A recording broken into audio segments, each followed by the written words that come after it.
पत्र के लिए धन्यवाद। कार्यक्रम के सभी सुनने वालों को अरुण पांडे का नमस्कार। सना सलीम जी, आपको भी नमस्कार हमारी ओर से। अरुण जी, आपको और कार्यक्रम सुनने वाले सभी श्रोताओं को सना का नमस्कार और दीपावली की ढेर सारी शुभकामनाएं। आज है छोटी दीपावली और ये जो हमारे कार्यक्रम है वो थोड़ा सा 3-4 मिनट छोटा भी आजकल हो रहा है, तो शाम की तैयारी में अभी से लगी हुई है सना जी और बहुत वक्त निकाल करके आई हैं। लेकिन इनके पास जो पोटली है उसमें पटाखे फुलझड़ियां है, लेकिन श्रोताओं से ये कहें भी पोटली में त्योहार मनाएं थोड़ी सी सावधानी के साथ, खासतौर से पटाखे वगैरह। हम लोग तो अब ग्रीन और क्लीन दीपावली की बातें करते हैं, तो साफ सुथरी स्वच्छ दीपावली मनाएं और हमारी ओर से भी बहुत सारी शुभकामनाएं।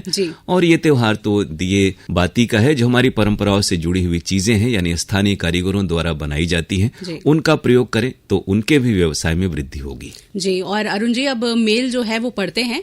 ये पहला मेल है पटेल नगर मुगल सराय से सुनील कुमार सिंह का। लिखते हैं, 1 अक्टूबर 2025 बुधवार एक यादगार दिन, या यूं कहें कि किया गया परिवर्तन सुखद रहा। हाँ, ये अवश्य है कि किसी को इसका पता नहीं चला। खैर, सरप्राइज गिफ्ट में ऐसा ही होता है। अब दोनों चैनल अपनी भरपूर क्षमता के साथ श्रोताओं का मनोरंजन करने के साथ अपने राजस्व में भी वृद्धि करेंगे। विविध भारती वाराणसी पर स्थानीय प्रसारण का समय भी काफी सोच समझ कर रखा गया है। सुबह 1 घंटा और शाम को 2 घंटा। सभी कंपेयर काफी अच्छा कंपेयरिंग कर रहे हैं। ऐसे में 1-2 का नाम लेना बाकी के साथ नाइंसाफी होगी। ये अच्छा है कि आपने तमाम सकारात्मक बातें विविध भारती पर जो प्रसारण शुरू हुए उसके बारे में कही हैं, और निसंदेह ये थोड़ा सा अचानक और जल्दी में हुआ है, लेकिन धीरे धीरे आप श्रोता भी इससे जानकारी से वाकिफ हो पाएंगे और कार्यक्रमों का लुत्फ लेंगे। ये जरूर बताइएगा, जैसे आपने 2 का नाम लेने की बात कही है। हम तो चाहते हैं कि हमारे प्रसारण जितने भी लोग माइक पर आते हैं सभी एक प्रकार से क्षमतावान हो और अच्छे कार्यक्रम आप तक ले आएं। लेकिन अब जबकि करीब 1 महीने होने जाएंगे इसको, तो आपसे उम्मीद है कि संकोच न करते हुए पूरी तरह लिखिए कि कौन सा प्रोग्राम आपको अच्छा लगता है, फॉर्मेट कैसा है और उसमें क्या चीजें आप चाहते हैं। आपकी ये जो पसंदगी वाली बातें हैं वो हम लोग कार्यक्रम प्रमुख तक पहुंचा दे रहे हैं। जी, आगे लिखते हैं कि व्हाट्सएप पर आधारित सुबह शाम दोनों ही कार्यक्रम काफी आकर्षक हैं।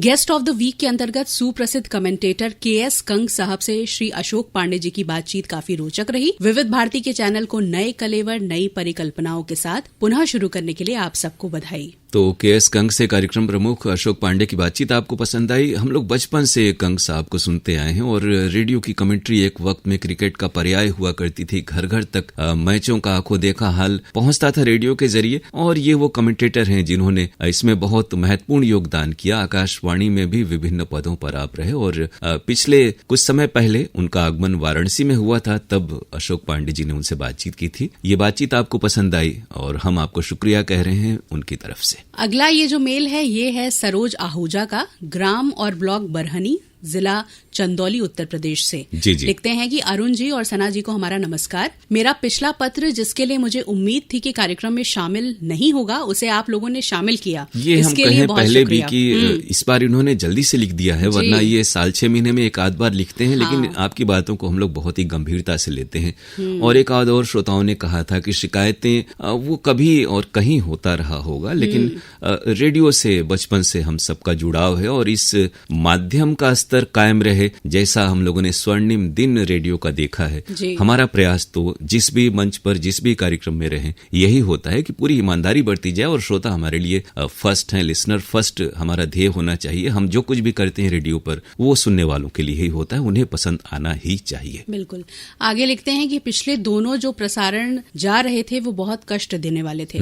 अरुण पांडे जी ने कहा था कि अब आपको सुधार दिखाई देगा, लेकिन कहते हुए कष्ट हो रहा है कि ऐसा कुछ महसूस नहीं हो रहा है। हम लोग तो अपनी ओर से चेष्टाएं करते हैं और जहां भी ये बातें आपकी पहुंचानी होती हैं, आपका मेल भी हम लोग फॉरवर्ड कर देते हैं कार्यक्रम प्रमुख तक, और ये मेल भी हमने भेजा हुआ है। लेकिन अब एक पूरी व्यवस्था है, नई पीढ़ी के नए नए लोग हैं और थोड़ा सा चीजों को सीखने की बात पहले की तरह से अब नहीं दिखती है। आप भी महसूस करते होंगे ये जो दौर है उसमें हर फील्ड में ये चीजें आप पहले वाली बात नहीं मिल रही है, लेकिन कोशिश निरंतर हमारी ओर से जारी है कि सभी प्रसारण अच्छे हों। जी, आगे लिखते हैं कि विविध भारती शुरू हो गया है, लेकिन उस पर जो कार्यक्रम जा रहे हैं उसमें नाम के अलावा कोई एकता नहीं है। जी, एक ही कार्यक्रम अच्छा, इनका उधर जो था वो दोनों से पिछले दिनों आशय था। और अभी जो एकता वाली बात है, ये नहीं कि एक रूपता नहीं है, हर कोई अपनी अपनी तरह से कर रहा है। हम लोग प्रयास कर रहे हैं कि सभी को एक निश्चित फॉर्मेट से अवगत करा दिया जाए और उसके अंदर रहते हुए ये कार्यक्रम हो, तभी अच्छे बन पाएंगे, ये हम लोग भी महसूस करते हैं। यही इन्होंने लिखा है कि एक ही कार्यक्रम प्रतिदिन अलग अलग तरीके से प्रसारित हो रहा है, ये समझ से परे है। दूसरी बात कि विविध भारती का प्रसारण रेडियो के अलावा मोबाइल या ऐप पर क्यों नहीं आ रहा है। कार्यक्रम में प्रतिदिन सुन रहा हूँ, लेकिन किस कार्यक्रम की तारीफ करूँ ये समझ नहीं आ रहा है। जो आपके अच्छे उद्घोषक हैं, इधर उन्हें सुनने को नहीं मिला। खास करके सुप्रभात बनारस में जैसे आशुतोष जी, कमलेश जी, कीर्ति जी, सना जी, अनुपम जी, अंजू जी, मनोरमा जी। तो फिलहाल हमारे यहाँ नहीं है, और बाकी जो नाम आपने लिखे हैं वो हैं, और समय समय पर वो सुबह या शाम के प्रोग्राम में आते हैं। वो बात आपने सही कही कि ऐप पर और डीटीएच पर जो हमारा प्रसारण है वो मीडियम वेव का ही आएगा, और वेव्स ओटीटी पर भी। तो लेकिन ये जो विविध भारती के प्रसारण है वो आपको एफएम पर सुनाई देंगे। बहुत सारे मोबाइल में एफएम होते हैं, नहीं तो आप एफएम ऐप भी है,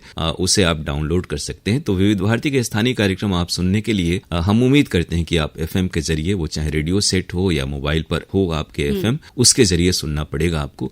ऐप और डीटीएच पर, ऐप यानी न्यूज ऑन एआईआर ऐप पर विविध भारती वाराणसी के कार्यक्रम नहीं है फिलहाल। और कुछ सधे हुए उद्घोषकों के बारे में इन्होंने लिखा है, अनुपम जी, अंजू जी, मनोरमा जी, इन लोगों को भी सुनते हैं। ये लोग भी पुराने और सधे हुए उद्घोषक हैं और इनकी कार्यक्रम की प्रस्तुति भी अच्छी होती है। देखिए, एक बात तो है कि जैसा अभी वो भी जिक्र कर रहे थे, अब पिछले भी कुछ एक कार्यक्रमों में आया है कि पहले के दौर में जो लोग रेडियो में आते थे वो रेडियो सुनते हुए आते थे। बाद में भी कुछ शौकीन और सुधी लोग, प्रेजेंटर्स आए, वो चाहे हमारा चैनल हो या देश का कोई भी चैनल हो या दुनिया का हो, जिस भी विधा में हम जाते हैं उसमें अपनी अभिरुचि से, शौक से, लगन से, जुनून के साथ जाते हैं। लेकिन एक पीढ़ी वो भी है जो इसे जॉब या रोजगार की दृष्टि से लेती है, तो उन्हें इन लोगों के बीच रहते हुए सीखना चाहिए, और हम उम्मीद करते हैं कि ये बात होगा। और ये कार्यक्रम भी तमाम हमारे साथी सुनते हैं, तो थोड़ा सा जो आपका दर्द है वो दर्द हम सबका भी है।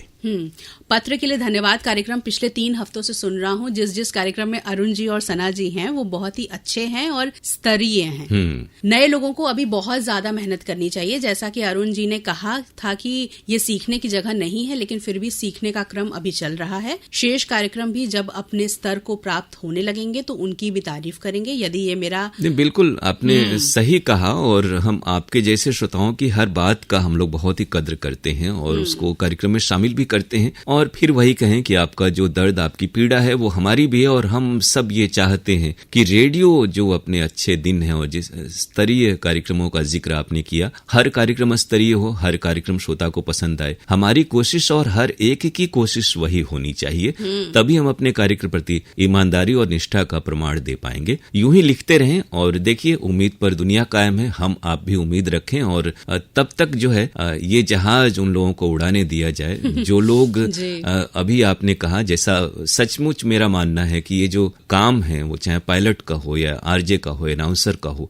सीखने की जगह तो यकीनन नहीं है। प्रैक्टिस घर में या बंद स्टूडियो में करना चाहिए।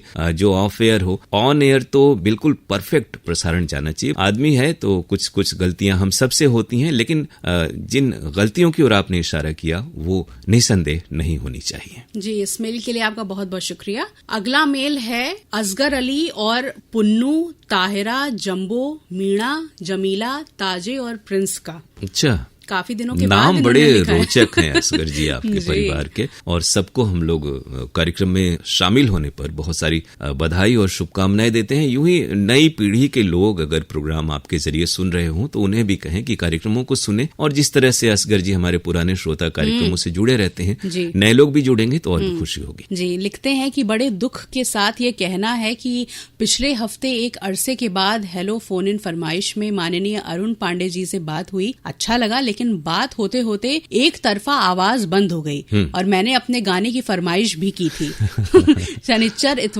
शनिवार और इतवार का हेलो फोन इन सुना, लेकिन उसमें मेरा गाना नहीं था। बहुत दुख हुआ। बिल्कुल, ये उस दिन हो रहा था जिस दिन आपके साथ ये वाकया हुआ। बहुत सारे श्रोताओं के साथ हुआ। टेलीफोन लाइन में उन दिनों जब बारिश खूब तेज हुई थी तो लाइन में खराबी के कारण उस वक्त रिकॉर्डिंग हमारे यहाँ आवाज दोनों ही जानिब से ऐसा हो रहा था कि कभी श्रोता को हमारी आवाज नहीं मिल रही थी और और कभी उनकी आवाज हमारे यहाँ रिकॉर्ड नहीं हो रही थी। तो बिल्कुल यही वाकया था और हम लोग भी काफी देर तक परेशान हुए। इसी वजह से आप ही नहीं, कई और श्रोताओं के कॉल बीच में कट गए और उनके कॉल शामिल नहीं हो सके। वो तकनीकी व्यवस्था है, हम लोग कोशिश करते हैं कि हमेशा दुरुस्त रहे, लेकिन जो टेलीफोन प्रोवाइडर हैं और कई बार प्रकृति के कारण ऐसा संभव नहीं हो पाता है। जी, आगे लिखते हैं कि अभी भी रेडियो पर आकाशवाणी से प्रोग्राम सुनने का मन नहीं करता क्योंकि वही पुराना ढर्रा अभी भी है, यानी बाकी बचे हुए गाने पर विज्ञापन लगाकर गाने का गला घोट देते हैं। हालांकि अभी एक श्रोता ने राजस्व अर्जन की बात कही थी, सुनील जी ने, जो लिखते हैं हमें पटेल नगर से। तो राजस्व अर्जन भी एक महत्वपूर्ण हिस्सा और हम लोग की ओर से तो प्रयास भी होता है कि आकाशवाणी और विविध भारती का राजस्व अर्जन में वृद्धि हो और इस कार्यक्रम के भी जरिए हम तमाम श्रोताओं से जो भी व्यवसाय, प्रतिष्ठान और संगठन से जुड़े हैं उनसे हम आग्रह करें, निवेदन भी कि हमारे कार्यक्रमों में अपनी संस्था का, अपने कार्यों का वो प्रचार प्रसार कर सकते हैं। इससे उनको भी लाभ होगा, उनकी चीजें श्रोताओं तक पहुंचेंगी और हमारा राजस्व अर्जन भी होगा। तो ये कहने का आशय ये था असगर जी कि राजस्व अर्जन बहुत जरूरी है आज के दौर में। इस कारण से कई बार विज्ञापनों की जो बुकिंग होती है उस वजह से गाने, चूंकि कई कार्यक्रम जैसा अगर फोन इन वगैरह है तो पहले से बना हुआ रहता है, तो उसमें कम ही करना पड़ता है, गाने की अवधि हमें घटानी पड़ती है। आगे इन्होंने 3 लोगों के नाम लिखे हैं कि अरुण जी, कमलेश जी और अनुपम जी, ये लोग अच्छे गाने प्रस्तुत करते हैं। जी, बाकी यही लोग, अच्छा, बाकी लोग भी करते हैं लेकिन पसंद अपनी अपनी, ख्याल अपना अपना होता है। इसीलिए बहुत सारे आरजे और उद्घोषक, उद्घोषिका रखे जाते हैं कि हर किसी का पसंद एक दूसरे से थोड़ा सा मुख्तलिफ हो और वो श्रोताओं की पसंद बन जाए। तो कभी कभी गाने अगर नए भी बजते हैं या वो गाने बजते हैं जो आपको पसंद ना हो, तो वो समझे कि और बहुत सारे श्रोताओं को वो गाने पसंद आएंगे। इस लिहाज से सुन लिया करें और उनमें भी लुत्फ का अन्वेषण करें। जी, आगे लिखते हैं कि पिछले हफ्ते पत्र के लिए धन्यवाद में सना सलीम बहन का नाम सुनकर खुशी हुई कि वो अभी भी आकाशवाणी में हैं। यानी नहीं, सना जी तो रेगुलर आती हैं और इन दिनों हम भले ही कुछ कार्यक्रमों में नहीं आते, खासतौर से दिन में दूसरे अन्य कार्यों की वजह से, लेकिन सना जी का आना, ये हो सकता है कि ये शाम के प्रोग्राम विविध भारती के अभी नहीं सुन रहे हैं। तो आपको बता दें कि विविध भारती पर भी यानी FM पर स्थानीय प्रसारण शाम को 5 से 7 बजे के बीच होता है, वो आप सुने। तो सना जी सुबह के अलावा शाम के भी प्रोग्राम में FM पर आती है। जी, आगे लिखते हैं कि हेलो फोन इन फरमाइश की रिकॉर्डिंग का नया सिस्टम बहुत ही दुखदाई है। सिर्फ 3 बार बीप बीप के बाद बंद हो जाता है। पुराना रिंगटोन चालू किया जाए तो अच्छा है। वो जो था वो जान करके हम लोगों ने बंद कराया। अगर आपने विविध भारती मुंबई का फोन इन सुना होगा हाल के समय में, तो वहां पर एक कॉल में जब श्रोता से बात होती है तो दूसरे श्रोताओं के जब फोन आते हैं तो वो बीप बीप जो आप कह रहे हैं वो रिकॉर्ड होने लगता है। तो उसे हटवाया गया है सर्वर से, केंद्रीय सर्वर से। इस वजह से अभी आपको कई हमारे श्रोताओं को जब किसी से बात होती है तो एंगेज टोन या फिर रिंग ही सुनाई देता है, लेकिन वो रिकॉर्डिंग हमारे यहाँ अच्छी होती है। हम लोग रिकॉर्डिंग तो तय वक्त पर और तय अवधि और नंबर के श्रोताओं के साथ करते हैं, लेकिन कई श्रोताओं को थोड़ी सी निराशा होती है, लेकिन रिकॉर्डिंग अच्छी हो इस हिसाब से ये परिवर्तन किया गया है। जी, आगे लिखते हैं कि मैं तो करीब 2 साल से रेडियो सुनना बंद कर दिया था क्योंकि सिर्फ विज्ञापन ही विज्ञापन आता था। एक बात की मुबारक आप सबको देना चाहता हूं कि मेरा भारत लगातार 9वीं बार एशिया कप फाइनल में जीत गया है। टीम के सारे सदस्यों को बहुत बहुत मुबारकबाद। PKLD कार्यक्रम में क्या पत्र लिखकर भी भेजा जा सकता है? अगर ये ईमेल शामिल हुआ तो आगे भी भेजने की चाहत होगी। आकाशवाणी के सभी आरजे और प्रस्तुतकर्ताओं को सादर प्यार। जय भारत, जय हिंद। जी बिल्कुल, जय भारत, जय हिंद हमारी ओर से भी। और एशिया कप जीतने की मुबारकबाद हम लोगों ने पहले भी दी है और इस बार भी हम कह रहे हैं, तो ये वाकई गर्व की बात है। और क्रिकेट में हमारा जो देश है वो हमेशा आगे रहता है, इस पर हम सबको फख्र है। और खत के लिए मनाही नहीं है असगर जी, लेकिन खतों के आने में विलंब होता है और कई बार खत नहीं पहुंचते, तो आप श्रोता शिकायत करते हैं। इस वजह से खत तो आते हैं तो हम लोग इसमें शामिल करते हैं, लेकिन इधर अरसे से खत नहीं आते और श्रोता भी हमारे मेल से वाकिफ हो गए जिस तरह से आप हो गए हैं। तो अगर मेल के जरिए आप भेज पा रहे हैं, भले ही संक्षेप में लिखें, लंबे लंबे मेल न लिखें, तो कुछ 10-20 पंक्तियों का भी लिख लिया करें। तो हर हफ्ते आप मेल भेजें, आपके ईमेल का हम इंतजार रहेगा। इस मेल के लिए शुक्रिया आपका। और श्रोताओं से यही कहें कि अपना मेल जो है वो ऐसे ही करते रहिए। PKLDAIR@varanasi@the.gmail.com पर आपकी प्रतिक्रियाओं का हमें इंतजार रहेगा। और एक बार फिर से आपको आज छोटी दीपावली और कल दीपावली की बहुत सारी शुभकामनाएं। त्योहारों का एक सिलसिला चल पड़ा है, तो खुशी, उमंग, उत्साह और सतर्कता के साथ त्योहार मनाएं, हमारी यही कामना। अगले हफ्ते आपसे फिर मुलाकात होगी और आपकी प्रतिक्रियाओं का हमें निसंदेह इंतजार रहता है। तब तक के लिए सना सलीम और अरुण पांडे को अनुमति दीजिए। नमस्कार।